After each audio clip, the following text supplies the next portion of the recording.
You probably don't think much about your tires until you get a flat or need to buy new ones, but all of those old tires have to go somewhere. They used to pile up in dozens of so-called tire mountains scattered around the state.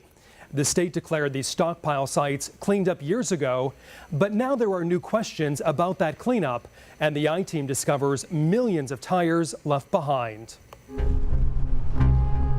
It was beautiful property.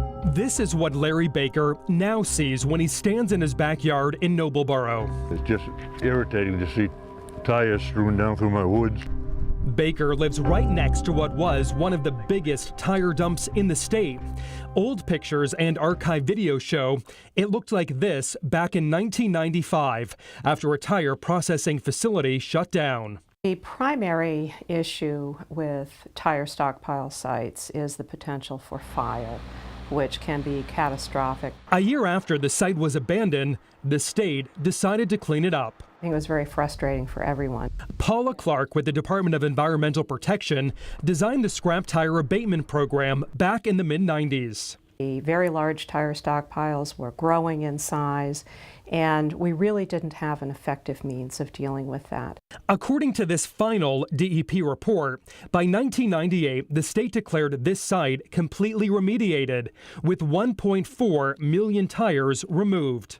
We consider this to be a very successful program. The state spent more than $12 million to remediate 27 massive stockpile sites and more than 14 million tires littering the Maine landscape. The stockpiles in Maine are basically gone. As a civil and environmental engineer, Dr. Dana Humphrey was also involved in the project. What do you do with the piles? Most of those went into civil engineering applications. But even Dr. Humphrey, who again worked closely on the cleanup, didn't know this, discovered by the I-Team. Remediated doesn't mean the tires were all removed. I'm not familiar with really what they did to close that site out. In this detailed progress report sent to the governor and legislature and obtained by the I-Team, there were 1.7 million tires piled up at the Noblesboro site. Remember, according to that final report, only 1.4 million tires were removed. It said there's around 300,000 tires still here. They just covered everything and covered it with dirt and left. Now the past appears to be poking through. We found tires all through the woods and pieces of tires showing through the soil. We brought our questions about the cleanup to the DEP. Tires around his property and tires poking through the soil. Do these cause any concerns at this point that tires are visible and showing on those sites? After hearing from you about this, I sent one of the staff out to look at this site. Clark says they determined the cover and stabilization of the site are still in pretty good shape. That material shouldn't be there, but I don't think that it is indicative of a failed remedial project. We also found by comparing the two DEP reports, it appears more than 6 million tires were left behind at a stockpile in Bowdoin. This report says 5.7 million tires were removed. This estimate says there were 12 million tires there. And that was, I think that was an estimate.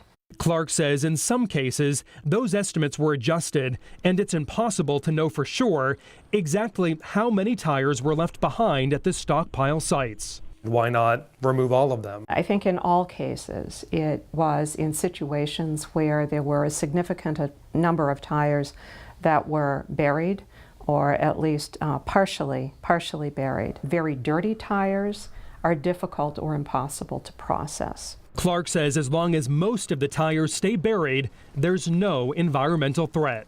So at this point, there's no concern that any of these sites are still hazardous or toxic or anything like that? No, I don't think so.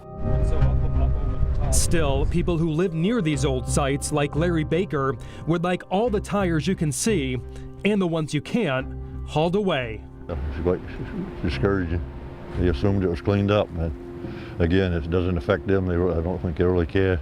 The DEP says there are no plans to do any more work at any of those old tire stockpile sites. There are now tougher laws and enforcement when it comes to old tires. Most of them are sent to tire recycling facilities and used to make fuel and for road and drainage projects.